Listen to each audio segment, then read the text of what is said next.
Third-party content has been copied and communicated pursuant to Part 5A or 5B of the Copyright Act, unless indicated otherwise. So, AAM stands for Australian Aerial Mapping. Now, it's a bit of an old name, and that's hence why they've changed it to AAM. But they first came into prominence 40 years ago or so, supplying high detailed photography, aerial photography for arid remote areas, or back then sort of mining prospects, road mapping, large, with the I guess the tyranny of distance of Australia, areas that were almost inaccessible to get to with traditional surveying. So they were for bleeding edge back then, owning their own planes and basically creating some of this technology as they went. Fast forward now to the era of BIM, and they're also leading edge, looking at some of the capturing technologies that exist now to turn built environments and built structures into a BIM workflow and utilise some of the analysis tools and some of the system tools and information gathering tools that BIM allows for. So quite happy to have joined them just recently, and the connection through this presentation then was quite good, because you'll see from some of the information that's on display and what I'll go through in the presentation, and certainly from what RedStack and Imagine IT have done, is recognise that very early on and allowed for this workflow from existing buildings back into a BIM. And I think that's probably the best way to term it. We've started to call it reality capture. A lot of people, there's a few more acronyms now in this world that I'm even learning still. So HDS for high definition scanning and high definition surveys, and you've got terrestrial versus LiDAR versus a whole heap of acronyms. I thought I'd finished learning them. You never do. But if we just say the reality capture and digitalisation, so to digitally capture a building or a plant or a stadium or any sort of asset, and then convert that into something that you can utilise and analyse, like in Sapphira's case. So, not the greatest image, I'll show better ones as we go, but there's an example of a real building that's been scanned with the BIM or the componentry of, say, a services installation sitting inside it. So we've got a lot of the examples of refit, where you've got an existing build. This whole building here was a refit project, and I doubt back then that they used any sort of laser scanning technology, but they certainly could have, and it might have surely would have made the process a lot easier to figure out, how big beams are, how big the spaces are that we're going to inhabit and reuse. One of the figures when we were talking about sustainability is that the actual cost of building now is really so high in environmental terms that we should just be reusing a lot of building stock that we've already got. But how to reuse it and in what ways and how to make them more efficient is the key. So that keys in quite well with what the guys from Sapphira were saying as well. So now moving beyond Australia into South Africa and across up into Asia, but the aerial mapping side is why the Bolswood planes exist. I think they're a fantastic little giveaway, and my kids broken some already, that's okay. With a large staff who are doing not just, obviously, the laser scanning technology. We do a lot of traditional surveying, aerial mapping. We actually have a partnership with satellite companies, so we're doing satellite imagery and mapping and feature definitions from those things as well. So a lot of services within that whole idea of capturing what's going on in the world. And in the case of the building technology, it's now offering a service which is the scanning of those assets and digitising them back in a form that you require. Now, a lot of those forms, as we've discovered from chatting today, are going to be in BIM, and certainly the idea of capturing it inside that workflow and sending it through for architects to then augment with reconstruction or additions and renovations, but also just capturing it for heritage use, for dilapidation reports, for any sort of structural deviations, and that is certainly a big request on some of the buildings. In case of VCCC, you might see an example. It's a fairly large excavation work, and they want to make sure that there's no impact on surrounding buildings, and some of that way to do it is either to set up monitoring stations or to do like a continuous scan or at intervals, and we're comparing any sort of movements and those sort of things. So it's some certainly about risk mitigation and certainly about sort of the quality control and the impact that new builds have on existing conditions. So you'll see that some of the examples there are the as-builts, and as John would attest, sometimes the only way to get a true indication of what is now in the building that you're handing over to the managers, say in the case of Deakin, is to actually capture it through scanning. As good as you may be at keeping that model up to date and making sure that any change has been reflected in the model, some things happen on site that sometimes no one's aware of, and having some sort of continuous scanning process on that, it could be a way in some cases of providing that monitoring.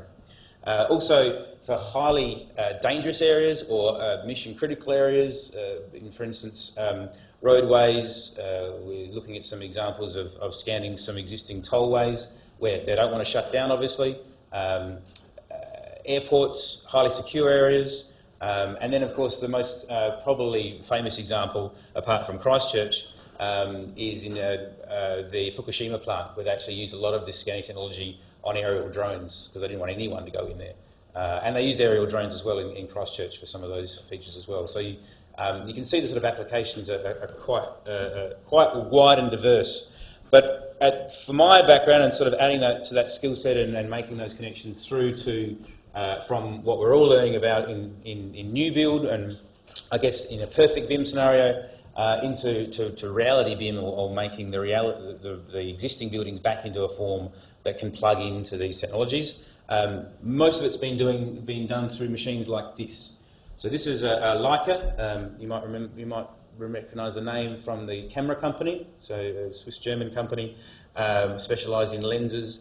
They've gone heavily into construction technology and capturing technology. So this is just one of the examples of the tools that we use. In reality, it's a cross between an ultrasound and an X-ray scanner and all these sort of bits in between, and a digital camera. And it takes full 360s of buildings and digitises that into what they call point clouds.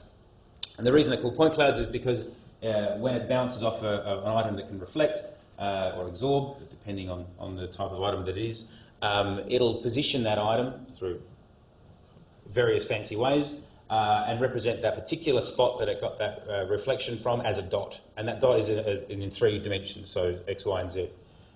Obviously, the more dots and the more scans it does, it starts to build a picture of a building, and we'll show that, or whatever you're trying to capture. And it's those that can then be utilised back into a construction process. So if you have a look at some of the options or some of the, so where this technology can assist, in capturing the site information, in the case of, as Peter was saying, the underground site information in critical areas. So we're looking at the start of the BIM process. We think that, and certainly we know that the surveyors and this scanning technology can help in making sure that the architects and the builders know exactly what they're dealing with, and they can design around or through or on whatever the environment is.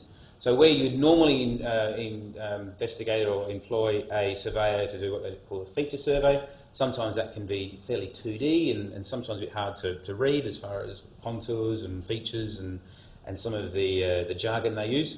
This is a full model, or a full environment, virtual environment, that you can place within your design and build and design around or design with. Into construction, as the construction is progressing, they can scan.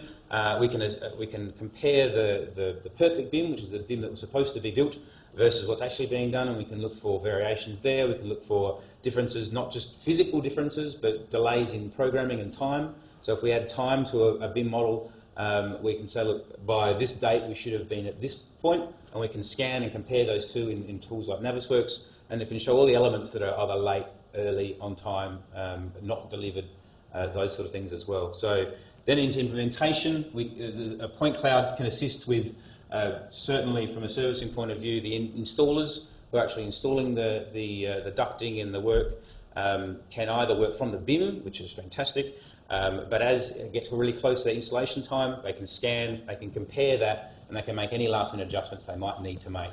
Because as we know, BIM is the perfect world, when humans get involved building it, it's not always done to that way.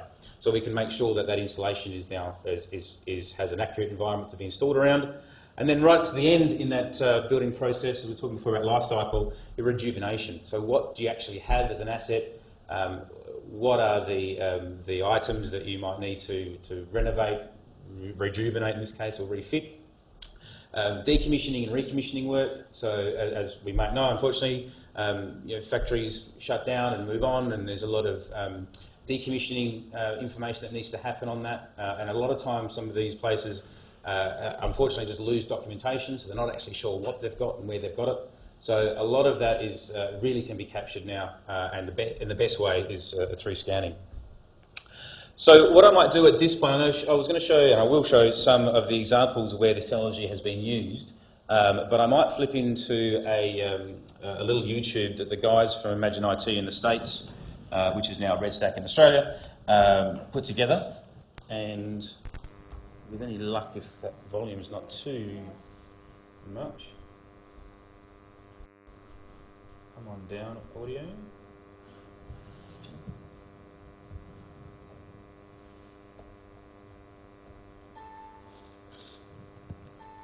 Good, that's good. I'm not sure what the buzzing is, but we'll get around it. So let's have a look at some of the. Actually, no, I'll do the other way if Peter doesn't mind, because this might be a little bit more indication of what's going on. So there's a quick video that we've got, and then we'll show you how that actually can work in a scan to BIM process as well. We're working with AAM to update the secret chamber attraction deep down here underneath Sovereign Hill. Sovereign Hill is an open-air museum in the heart of Ballarat. The secret chamber attraction is around 18 years old, so it was in need of a much-needed update. In order to bring it into the 21st century, we wanted to make sure we were using the latest in presentation technology, but that also meant that we had to have the latest and the best in scanning technology for us to have a really amazing canvas to work from. That's when we approached AAM and their HDS, or high definition survey, laser scanning, to come on board. And frankly, the results that we've been getting are just unlike anything that even we were expecting. We're able to get pixel to pixel resolution from the scans that the guys are doing. So when we project back onto this existing rock wall that's behind us, we're going to be able to get into every nook and cranny that you see in a genuine 3D space. It has the other benefit of giving us more than as-built CAD plans. We actually have this space in a one-to-one scale resolution that we're able to do a whole myriad of things, from lighting to doing updated plans, and then of course the production of the show itself. We're delighted to be working with AAM on this unique experience. It's a one of a kind, not just for Australia but anywhere in the world, and I couldn't think of a better partner to have on our team. Well, that was quite nice. He's a nice guy. If you're wondering why the production of that was so good, he actually makes films for a living for the Sovereign Hill show, so that explains how good and why that was. But having said that, I might just swap straight over to something called a recap. And I was hoping that I'm actually lost you there. Can I borrow your dongle? Yeah. Did you just put it away?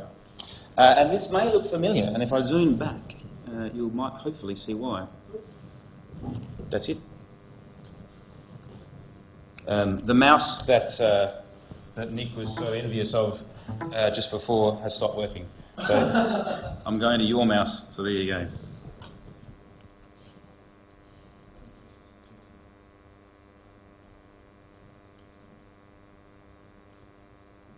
Recap.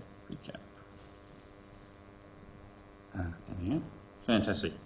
So this, oh, your mouse works really well. Let's go backwards. Now, this is a bit tricky because it's actually the back of the building, so I don't expect anyone to guess from that. And anyone who's read the presentation would know what we're going to show anyway. But if I go back to the home screen, this is a program called Autodesk Recap. And what it does is allows us to bring that scan into tools which I'd say now the layperson can use. Some of this technology was quite engineering and quite difficult to deal with. And although this mouse is giving me a little bit of grief, we'll persist on. Yeah, so no guesses or no prizes, unfortunately, although there are plenty of balsa wood planes to go around. But this is a point cloud scan of the Geelong Town Hall. Now, you might think that it's slightly pixelated, and you'd be correct in that. This actually was done, as I said, about 3 years ago, prior to some of the new machines coming on the market, and AAM have the newest ones on the market, which are crazily good in resolution. But even still, this gives you a good indication of the built surfaces that are there, all of the features that you would look for if you were doing a extension or renovation. And of course, I've just heard in the news that you've got a library that's being put onto the back of this, so that should be amazing, and hopefully we'll get to do another scan again, which is more higher resolution. But the ability of using this sort of data and connecting information to the actual geometry that was there at the time, and you can see some people in this case. If you wondered what happens when people walk past, well, it's a little bit like a photo bomb, except it's a scan bomb. And I'll just use the fly tool, hopefully. So the scan actually will capture the movement in some cases, so you might see 3 or 4 outlines of people who are walking past at the time. What actually happens if before I go inside the building, if I just zoom back, and I don't actually have the image, go to the top, and we'll orbit this around for a second. Wow, this is a bit crazy. Okay. You might not be able to see in this actual scan, but this was actually put together, and Tim was on site when this happened. Can you remember offhand how many scans that? Yeah, that's what I thought. So obviously, with the scanner as it is, one scan's not enough. Unfortunately, it'd be great if it was. It doesn't see through walls. Well, some can do a bit of thermal imaging. But so you need multiple scans to be able to capture. So what the technology does, which is fantastic, is it remembers and figures out where all those scanner locations are. In the case of this one, while we've got actually some good height, you might remember, or you might know, there's a car park across the road, about 4 floors. So we took some scans from the top of that as well. And then it stitches all of those point clouds together. Through a registration process, it removes the extra bits or the extra dots that you don't need, a little bit like a JPEG compressors or a zip file, and it makes it into something that's actually a workable solution. Now, in this case, if I go straight to top and zoom in, you might be able to figure out that when we came on site to do the scanning here, we did scans around the edge. In fact, those dots are probably where the jigger or the unit was positioned, because obviously it can't quite see down, and you end up with a bit of a shadow. And then the surveyor who came down to do this for us actually went inside the hall. So you'll see that the blank spots is the rooms that we didn't get to, and in this case I think it took about 2 hours perhaps, maybe 2 and a bit. So it wasn't an exhaustive scan by any stretch, but it was to show proof of concept, exterior facade, and then we went inside into this lobby area. So now that those clouds have been stitched together, we should be able to go into the building. My navigation skills will be tested. Let's go to zoom. Let's go to maybe look.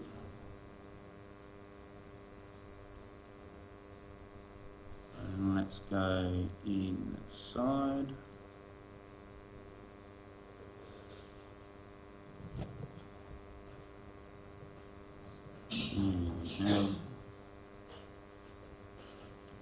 So if it looks like a little bit of a first-person Xbox game, you wouldn't be too far from the truth.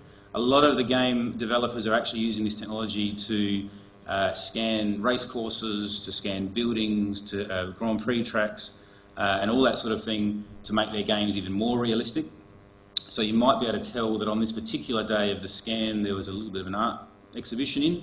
And again, this was it was a busy time, I believe, so we didn't spend too long in the actual capturing process, but enough to understand the concept of the staircase that's there, the counters, the location, in this case, of the artwork.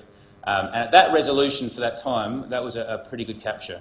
That now can be taken into programs such as Revit, such as some of the other geometry tools. Bentley have their AAM product, which allows for integration with point tools as well. And this can form the basis of a tool, of a model that might be brought into a BIM environment and either extended to or reworked. That as a concept, if we now go over to back to YouTube, you'll see what the guys from Imagine IT have done to make that sort of plug-in or that transfer process even simpler.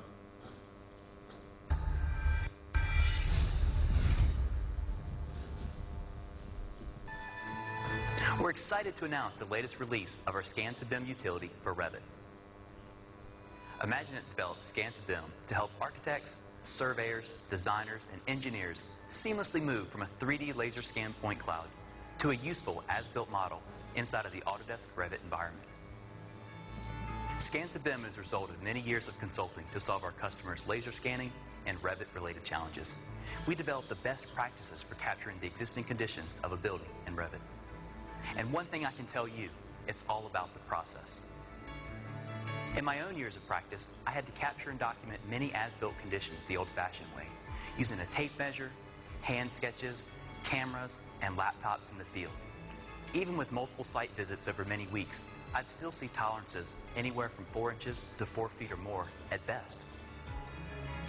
Today, laser scanning enables us to accurately capture as-built environments in a much shorter time frame, and with a higher level of accuracy that you can trust. But getting the point cloud is just the beginning of this process. What's important is how you use the point cloud. It can be a challenge within Revit to model as-built conditions. You need to decide several things up front, like construction practices, modeling tolerances, and level of detail. These should be based on your needs and requirements, as well as with what's practical inside of Revit. Scan to BIM for Revit offers tools that support the process of working with point clouds in Revit, including tools to create walls, tools to create pipes, duct and conduit, as well as construction geometry and measurement tools to assist with creating other elements. In certain cases, you don't need to completely remodel existing conditions. You only need to work around them, like in the case of running new pipes. Scan to BIM also offers interference and clearance checking to support that workflow. Finally, you need to document that deviation between the point cloud and what you have in the model. Scan to BIM for Revit has a wealth of tools to help with this process, so you can have confidence in your model. If you're interested in finding out more, contact your local Imagine It office. For Imagine It Technologies, I'm Bo Turner.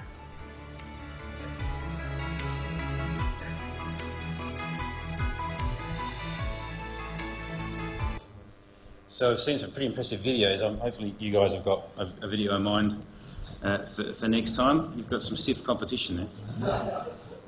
However, as Bo was saying, to bring this into Revit, there's a few tool sets we can use. So Revit natively now, since 2012 version, but certainly improved in 13 and now 14, has had the ability to import point clouds.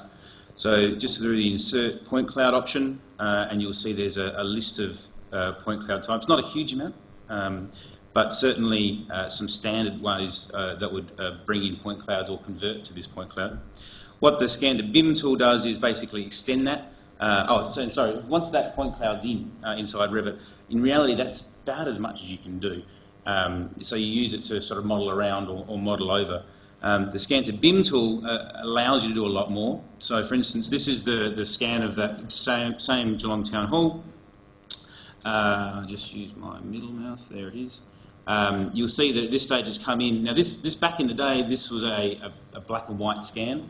The new scanners, which AAM have, are colour scanners. So the overlay, I guess, is probably the other way to call it, or the colour indication that you saw before in recap, is just as simple as changing to this, which is now elevation, or I might do intensity actually.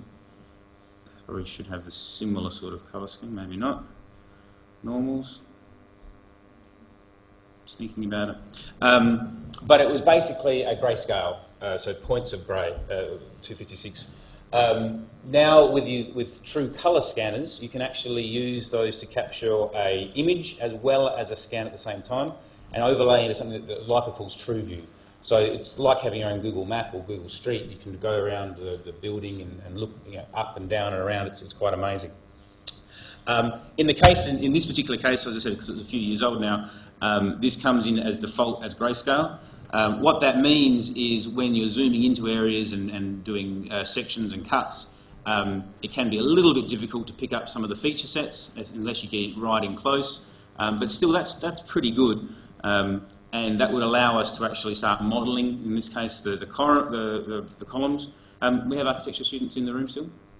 So another Bolsterwood Prize for telling me what the column is.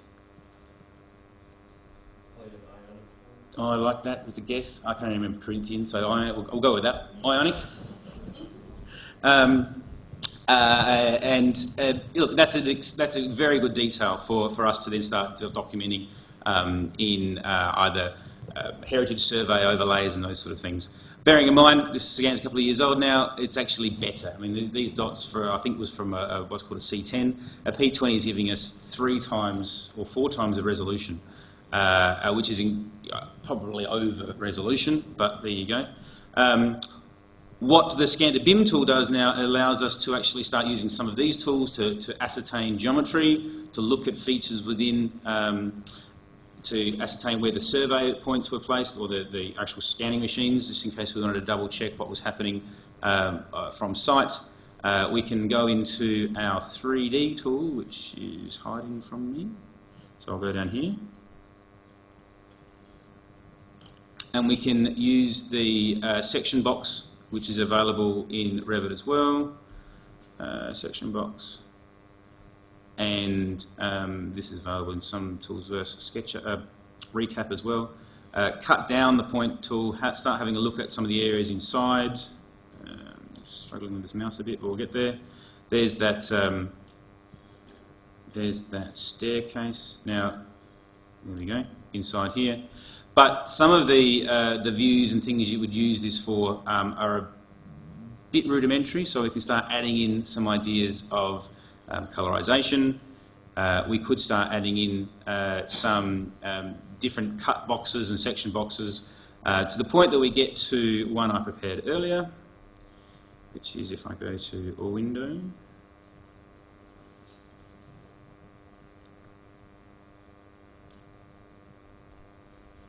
To this one. So this is a scan, and if I go to one that hopefully has the whole scan,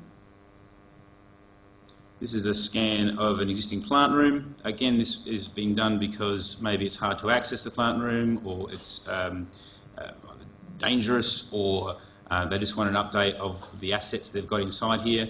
Again, this was done quite a quick process, so the gaps that you see here because it didn't meet the scope of where we needed to scan. So you're not always going to end up with the entire building. It depends on what the client's asking for or needing. And then we can start going through and looking at some of the extraction tools, which Scan to BIM and some other tools as well allow us to do.